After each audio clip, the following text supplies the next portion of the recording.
Un garçon de 10 ans avait risqué sa vie pour sauver une fille piégée dans une voiture en feu. Cependant, lorsque sa famille riche avait découvert son identité, ils ne l'avaient pas célébré. Au contraire, ils avaient souhaité qu'il disparaisse. L'air était chargé d'une odeur de caoutchouc brûlé. Kamari Wade, âgé de 10 ans, rentrait chez lui depuis Halcon Street, son sac à dos en bandoulière sur une épaule. Le poids de ses manuels scolaires le faisait pencher d'un côté. Le soleil avait déjà disparu sous l'horizon, laissant des traînées oranges et violettes dans le ciel. Il avait emprunté ce chemin des centaines de fois auparavant, passant devant la vieille station-service avec son panneau clignotant, puis devant le restaurant où les serveuses l'appelaient bébé lorsqu'il venait avec sa grand-mère, et enfin devant le tronçon de route où les lampadaires étaient trop éloignés les uns des autres, créant des zones d'obscurité. C'est là qu'il l'avait entendu. Un gémissement métallique profond, un son qui ne correspondait pas au calme du soir, suivi d'un craquement aigu, comme si quelque chose de lourd s'effondrait. Kamari s'était arrêté, son cœur battant un peu plus vite. La route devant lui contournait une colline escarpée et au-delà, il n'y avait que des arbres et le silence.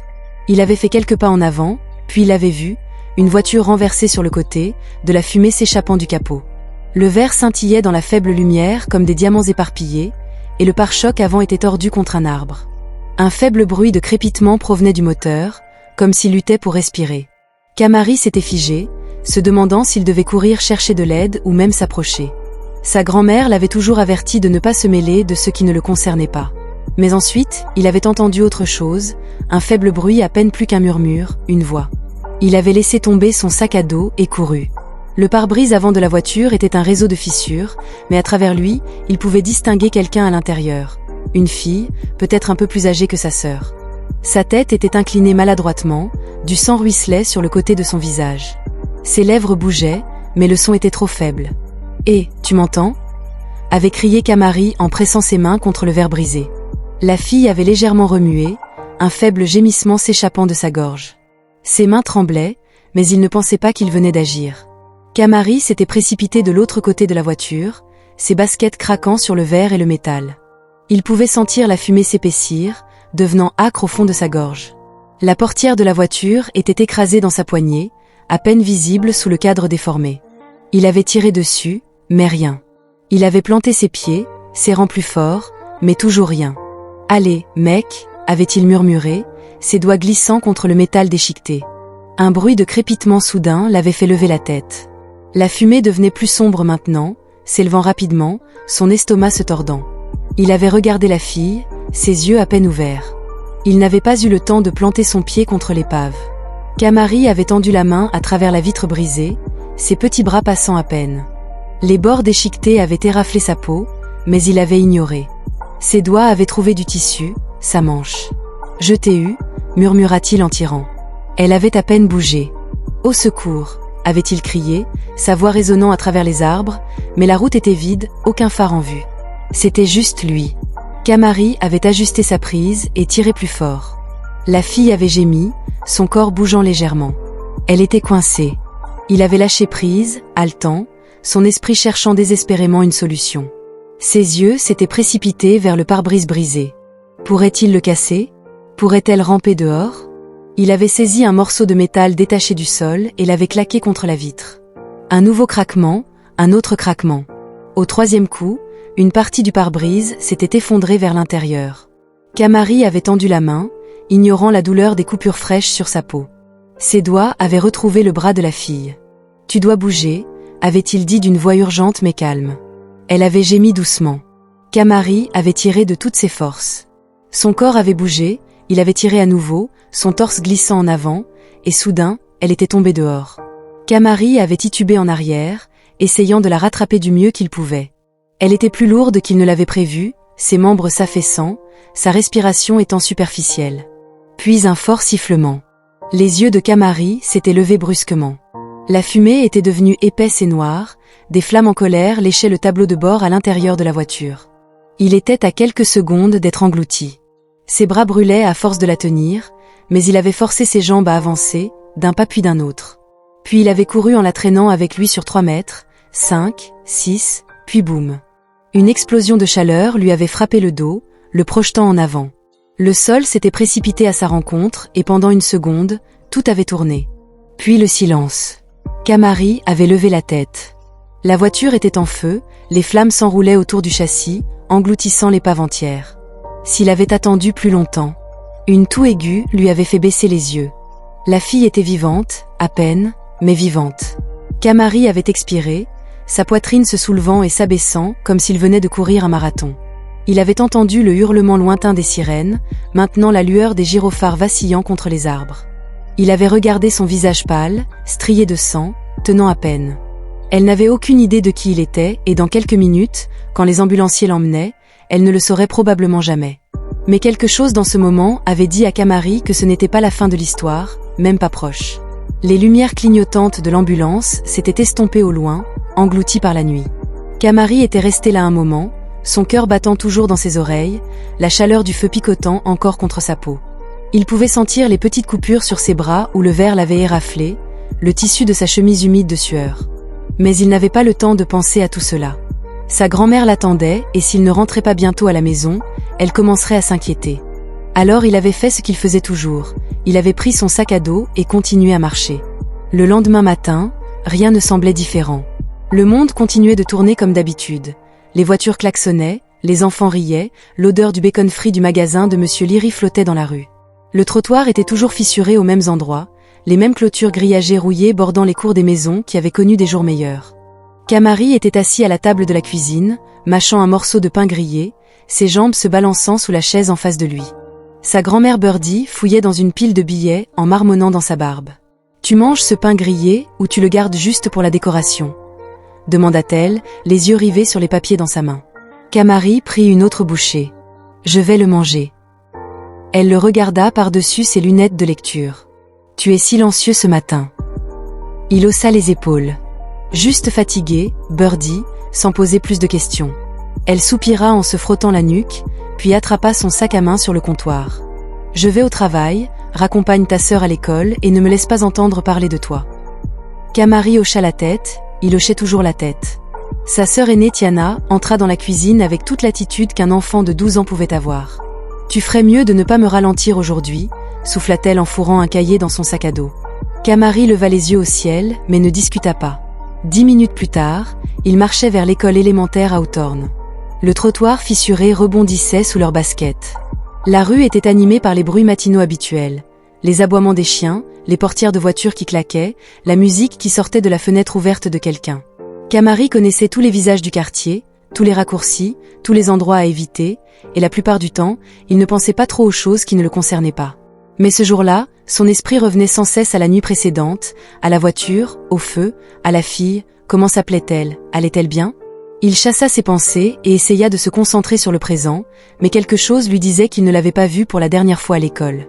Les choses étaient toujours les mêmes. Le professeur parlait sans cesse de fractions, l'odeur des marqueurs effaçables à sec était épaisse dans l'air. Les enfants passaient des notes dans le vieux climatiseur, secoués au-dessus de leur tête, faisant de son mieux pour garder la classe fraîche. Kamari était assis près de la fenêtre, ses doigts tapotant contre son bureau. Au déjeuner, il avait rencontré son meilleur ami Tyrell dehors, près des terrains de basket. « Qu'est-ce qui ne va pas chez toi ?» Tyrell avait demandé en prenant une bouchée de son sandwich. « Rien, tu as l'air bizarre. » Comme très bizarre, Kamari avait donné un coup de pied dans la terre. « Tu as quoi ce matin ?» Mais il ne savait pas s'il devait en parler. Tyrell le regardait comme un criminel. Pas idiot, alors quoi? Kamari hésita, il savait comment les choses fonctionnaient. Si tu n'étais pas quelqu'un, personne ne s'en souciait. Et il n'était pas quelqu'un, mais la nuit dernière, pendant quelques minutes, il avait été. Il soupira. Oublie.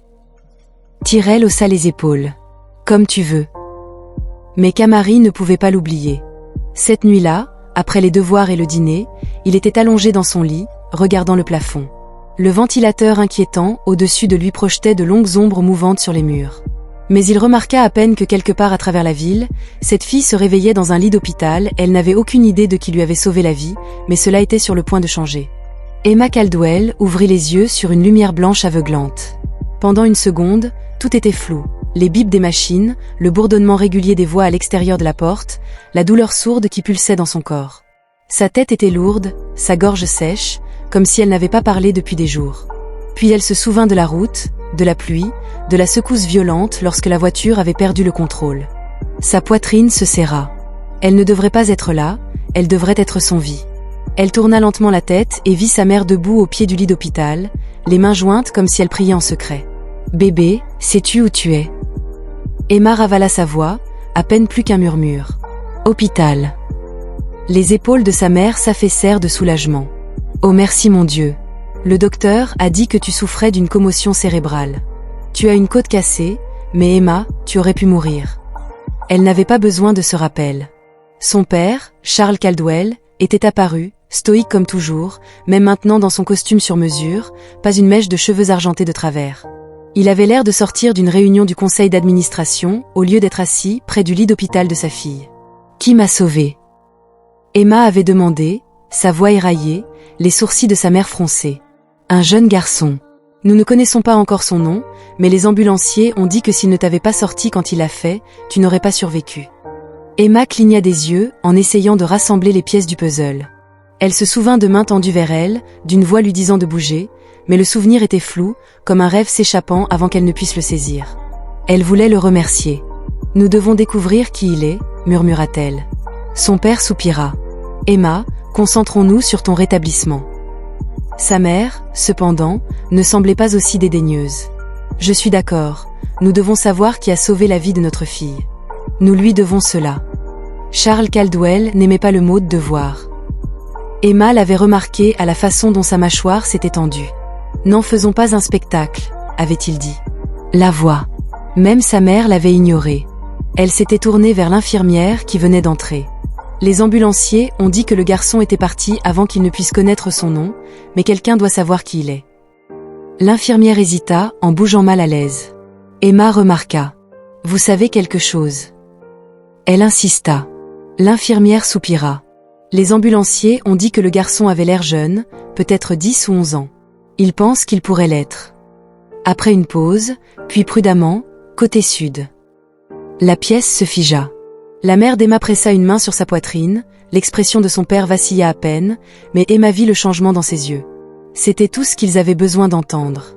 Camari était assis au comptoir du Birdie's Corner Store, en train de déballer un paquet de bonbons.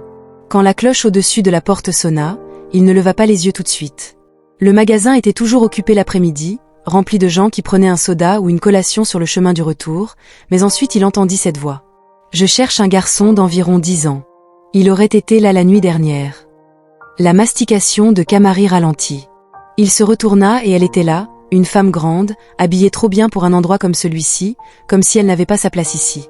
Camari connaissait ce regard, il l'avait déjà vu chez des professeurs qui pensaient sauver des enfants comme lui. Elle ne l'avait pas encore remarqué, scrutant le magasin comme si elle s'attendait à ce qu'il surgisse de nulle part. Birdie, debout derrière le comptoir, n'avait pas l'air impressionnée. « Nous avons beaucoup de garçons de cet âge », dit-elle catégoriquement en enregistrant l'achat d'un client. « Tu as un nom ?» La femme admit qu'elle ne le savait pas, mais ma fille, Emma Caldwell, a eu un accident de voiture la nuit dernière. Un garçon l'a sauvée, nous devons le retrouver. Silence. Camari sentit les yeux de Birdie sur lui. Il garda la tête baissée pour déballer un autre bonbon. La femme poussa un soupir. « S'il te plaît, je veux juste le remercier. » Birdie ne répondit pas tout de suite, mais Camari savait déjà ce qu'elle pensait. Finalement, elle soupira. « Que veux-tu de lui ?» La femme hésita. Camari ne l'avait pas manqué. « Je te l'avais dit, » dit-elle prudemment. « Nous lui devons quelque chose. » Birdie la regarda longuement et intensément, puis elle hocha la tête en direction du comptoir. « Le garçon que tu cherches est juste là. » Camari sentit l'air changer lorsque la femme se retourna et comme ça, pour la première fois, la mère d'Emma Caldwell le regardait droit dans les yeux. Camari croisa son regard, mais ne dit rien. La femme, Madame Caldwell, l'étudia pendant une seconde, ses yeux scintillant de quelque chose qu'il ne pouvait pas vraiment nommer. Soulagement, choc, autre chose. « Tu es le garçon qui a sauvé ma fille. » Elle avait formulé sa phrase, plus comme une affirmation que comme une question. Camari avait simplement mis un autre bonbon dans sa bouche. Birdie avait croisé les bras, s'interrogeant sur ce qu'elle voulait vraiment de lui. Madame Caldwell avait hésité, caressant son manteau coûteux d'une main. « Je veux juste parler correctement. Je veux le remercier. » Les yeux de Birdie s'étaient plissés. « Tu as déjà dit ça. » Un silence s'était installé entre eux. Camari pouvait percevoir que Madame Caldwell n'était pas habituée à être questionnée. Finalement, elle s'était tournée vers lui. « Cela te dérangerait-il de venir avec moi ?» Emma aimerait te voir. Kamari avait cligné des yeux. Emma, c'était son nom. Il s'était demandé à son sujet, mais il n'était pas sûr de vouloir vraiment la rencontrer. Ce n'était pas comme s'il l'avait sauvée pour obtenir une récompense ou quoi que ce soit. Mais Birdie le regardait maintenant, attendant qu'il prenne une décision. Alors, il avait haussé les épaules. D'accord. Je suppose que, avait soupiré Madame Caldwell, soulagée. Je vais te conduire. La main de Birdie s'était levée. Attends, je ne te connais pas. Je ne sais pas de quoi tu parles. Kamari est mon petit-fils et je ne le laisserai pas aller nulle part avec n'importe qui. L'expression de Madame Caldwell s'était durcie. Je peux t'assurer que je ne lui veux aucun mal. Ma fille est à l'hôpital. Je veux juste lui exprimer ma gratitude. Birdie n'avait pas l'air convaincue, mais elle ne discuta pas. Au lieu de cela, elle s'était tournée vers Kamari. Es-tu sûre de ça? Kamari n'était pas du tout sûre, mais il hocha la tête. Madame Caldwell l'avait conduit à l'extérieur vers un SUV noir élégant garé sur le trottoir. La porte s'était ouverte sans qu'elle ne la touche. Kamari n'avait jamais été dans une voiture comme celle-ci auparavant. L'intérieur sentait le cuir et quelque chose de cher qu'il ne pouvait pas identifier. Les sièges l'avaient englouti dès qu'il s'était assis.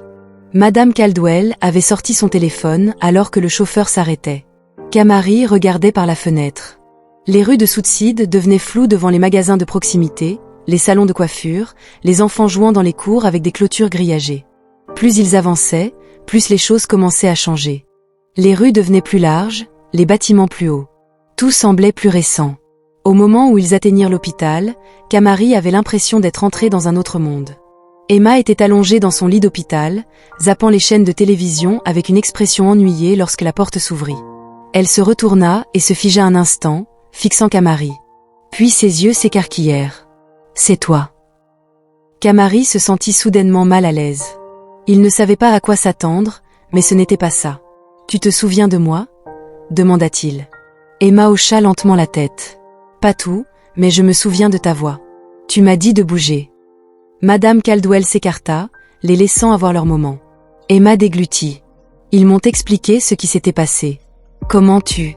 Elle expira en secouant la tête. « Tu m'as sauvé la vie. » Kamari haussa les épaules. « J'ai juste fait ce que j'ai pu. » Les yeux d'Emma s'adoucirent. « Ce n'est pas rien. » Elle l'étudia comme si elle essayait de comprendre quelque chose. « Tu vis à Southside, n'est-ce pas ?» Kamari se raidit. Il savait ce qu'elle voulait dire, ce que tout le monde voulait dire quand il le disait ainsi. Mais avant qu'il ne puisse répondre, la porte s'ouvrit à nouveau. Monsieur Caldwell entra, et dès qu'il vit Kamari, son expression changea. L'atmosphère dans la chambre d'hôpital se modifia au moment où Charles Caldwell fit son apparition. Ses yeux perçants se fixèrent sur Kamari, le scrutant comme s'il était une équation qui ne s'additionnait pas tout à fait.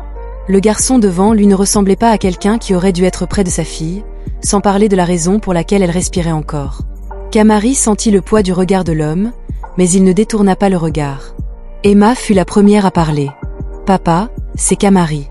Je sais qui il est. » Kamari pouvait deviner à son ton que ce n'était pas un compliment.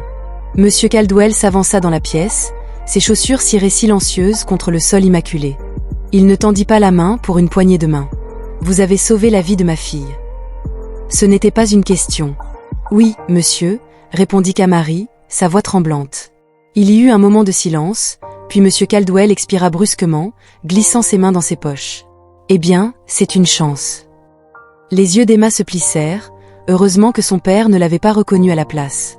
Il se tourna vers sa femme. « Pourquoi la presse pose-t-elle des questions à son sujet ?» Madame Caldwell se tendit. « Quoi ? Je viens de recevoir un appel du Tribune, dit-elle avec irritation dans la voix. Ils veulent publier un article sur le jeune héros qui a sauvé l'héritière Caldwell. » Son regard revint à Kamari. « Je suppose que tu n'es pas allé chercher de l'attention. » Kamari fronça les sourcils. « Non, monsieur. » Emma se redressa alors. « Laisse-les écrire l'article. Les gens devraient savoir ce qu'il a fait. » Monsieur Caldwell n'était pas convaincu. Il se tourna vers Kamari, l'étudiant comme s'il cherchait un angle. « Que veux-tu » Kamari cligna des yeux. « Hein ? Que veux-tu en retour ?» Il fallut un instant à Kamari pour réaliser ce qu'il demandait, de l'argent. C'était ce que pensait monsieur Caldwell. L'estomac de Kamari se tordit, mais il garda son visage impassible. « Je ne veux rien. » L'expression de Monsieur Caldwell ne changea pas. Emma avait l'air horrifiée. « Papa, il n'est pas là pour un paiement. » Son père l'ignora, fixant toujours Kamari comme s'il attendait qu'un mensonge lui échappe. Puis finalement, il soupira. « Je m'occuperai de la presse. » Madame Caldwell fronça les sourcils. « Qu'est-ce que cela signifie ? » « Cela signifie que cela ne devient pas une histoire, dit-il d'une voix tranchante. Nous n'avons pas besoin de journalistes pour fouiller dans les choses. C'est mieux pour tout le monde si cela reste discret. » Kamari comprenait exactement ce que cela signifiait. Monsieur Caldwell ne voulait pas que les gros titres parlent d'un pauvre enfant noir sauvant une riche fille blanche, car alors les gens poseraient des questions et les hommes comme lui n'aimaient pas les questions. Emma avait l'air d'être sur le point de se disputer, mais son père sortait déjà son téléphone, envoyant un texto. « Madame Caldwell, dit-il en marchant déjà vers la porte. Un mot, s'il vous plaît. » Elle hésita puis le suivit. La porte se referma derrière eux. Emma laissa échapper un soupir brusque. « Mon Dieu !» marmonna-t-elle en se passant une main dans les cheveux. « Je suis vraiment désolée. » Kamari haussa simplement les épaules. Il avait déjà compris comment cela se passerait, les gens riches comme Monsieur Caldwell n'aimaient pas être redevables, surtout pas envers des enfants comme lui. Emma soupira. « C'est compliqué pour mon père, il ne fait pas facilement confiance aux gens. » Kamari n'était pas stupide, ce n'était pas ça. Son père ne faisait tout simplement pas confiance aux gens comme lui, mais avant qu'il ne puisse le dire à voix haute, sa grand-mère l'appela. Il sortit son vieux Nokia et le pressa contre son oreille. « Ouais. » La voix de Birdie était tendue. « Rentre à la maison maintenant, quelque chose ne va pas. » L'estomac de Kamari se noua. « Je dois y aller, » murmura-t-il en reculant vers la porte. Emma avait l'air déçue. « Attends, te reverrai-je » Kamari hésita, puis finalement hocha la tête une fois. Emma sourit, puis il partit. À la seconde où Kamari marcha dans sa rue, il vit le problème. Les journalistes, ils étaient partout, les caméras, les microphones, des gens debout devant la boutique de Birdie, comme si c'était une scène de crime. « Et gamin, es-tu celui qui a sauvé Emma Caldwell ?» Kamari, comment ça fait d'être un héros ? Héros, ce mot. Il se retourna, se frayant un chemin à travers la foule en entrant dans le magasin. Dès que la porte se ferma derrière lui, Birdie était sur lui. « Quoi tu fais ?» La poitrine de Kamari se serra. « Rien, je n'ai rien dit à personne. » Birdie expira en se frottant les tempes. « Eh bien, quelqu'un l'a fait, parce que maintenant, nous avons des camionnettes de presse campées devant, et tu sais ce que ça signifie. » Kamari comprit ce que cela voulait dire. Ce n'était plus seulement à propos de lui. Elle n'avait pas tort, les médias adoraient les histoires de ce genre, mais que se passerait-il quand les caméras seraient parties, quand les gens seraient passés à autre chose ? Que lui arriverait-il, à sa famille ? Kamari ne savait soudainement plus si sauver cette fille était la meilleure ou la pire chose qu'il ait jamais faite. Pendant les 2 jours suivants, Kamari ne pouvait pas quitter la maison sans une caméra braquée sur lui, des gens qu'il n'avait jamais rencontrés auparavant l'appelaient un héros, les nouvelles diffusaient son histoire comme si c'était un conte de fées. Un jeune garçon courageux sauve l'héritière d'un désastre enflammé. Sauf que Kamari ne vivait pas dans un conte de fées, il vivait à Southside, où les épiceries étaient à peine approvisionnées en produits frais et où les lampadaires clignotaient quand ils ne l'étaient pas complètement, là où la police roulait lentement dans le quartier mais ne s'arrêtait jamais pour aider. Et maintenant, soudainement, tout le monde se souciait de lui, bien que Kamari connaissait la réponse. Pas longtemps. Emma Caldwell n'avait pas cessé de penser à lui. Son téléphone vibrait constamment de textos d'amis qui voulaient des nouvelles, son Instagram était inondé de messages de personnes qui ne lui avaient jamais parlé auparavant. Mais Kamari, elle n'avait pas eu de ses nouvelles depuis l'hôpital. Son père avait tenu parole, il avait traité la presse comme il avait dit. Les journalistes passaient déjà à la prochaine grande chose. Bientôt, le monde oublierait que Kamari Wade existait même. Mais Emma ne laisserait pas cela se produire. Kamari était assis sur le perron devant la boutique de Birdie, tête basse, sweat à capuche relevée. « Garçon, arrête de bouder », marmonna Birdie en balayant le trottoir. « Tu fais comme si tu avais une raison d'avoir honte. »« Je n'aime pas tout ça, » grogna-t-il. « Je n'ai rien fait de spécial. » Birdie s'arrêta de balayer et le regarda durement. « Tu as sorti une fille d'une voiture en feu. Elle a dit que tu avais fait ce que des hommes adultes auraient pu fuir. » Kamari resta silencieux. Elle soupira. « Écoute-moi, le monde ne décide pas si tu es spécial. Tu l'es. » Avant qu'il ne puisse répondre, une voiture noire élégante s'arrêta. Kamari savait déjà qui c'était. La porte s'ouvrit et Emma en sortit, pas sa mère, pas un chauffeur, juste elle. Elle s'approcha de lui, les bras croisés contre la brise fraîche. « Pouvons-nous parler ?» Birdie sourit. « Je serai à l'intérieur, » marmonna-t-elle en disparaissant dans la boutique. Kamari jeta un coup d'œil à Emma. Tu es censée te reposer. Elle renifla. Je n'ai rien fait d'autre que me reposer. Ils restèrent assis en silence un instant, puis Emma fouilla dans sa poche. Elle lui tendit un morceau de papier plié. Kamari fronça les sourcils. Qu'est-ce que c'est? L'avocat de mon père a rédigé un chèque, murmura-t-elle, avec beaucoup de zéros. Mes parents pensent que c'est la seule façon de dire merci. L'estomac de Kamari se retourna. Emma soupira. Je leur ai dit que tu ne le prendrais pas. Elle n'avait pas tort. Kamari n'avait pas besoin de leur argent. L'argent ne changerait pas la façon dont M. Caldwell le regardait dans cette chambre d'hôpital. L'argent n'empêcherait pas les journalistes de l'oublier. La semaine prochaine, je n'en veux pas, murmura-t-il. Emma sourit. Je sais. Un temps de silence passa, puis elle sortit un deuxième morceau de papier. Mais peut-être que tu prendras ça. Kamari haussa un sourcil. Qu'est-ce que c'est? Mon école, dit Emma, ils ont un programme de bourse. J'ai demandé à ma mère de tirer des ficelles. Kamari regarda le papier, tout couvert. Il déglutit. Pourquoi? Emma se pencha en arrière. Parce que tu n'as rien demandé, et c'est pourquoi tu mérites quelque chose. Les doigts de Kamari se resserrèrent autour du papier. Il n'avait jamais imaginé quelque chose comme ça, pas dans 1 million d'années. Et peut-être que cela ne changerait pas le monde, peut-être que demain les nouvelles s'en moqueraient, peut-être que son quartier resterait exactement le même. Mais c'était quelque chose de réel. Kamari expira puis finalement sourit. Certains héros ne portent pas de cape, certains ne demandent pas la vedette, certains ne réalisent même pas qu'ils sont des héros du tout. Mais les bonnes personnes les voient, et parfois c'est tout ce qui compte si vous croyez en faire la bonne chose, même quand personne ne regarde. N'oubliez pas de vous abonner, des histoires comme celle-ci méritent d'être racontées.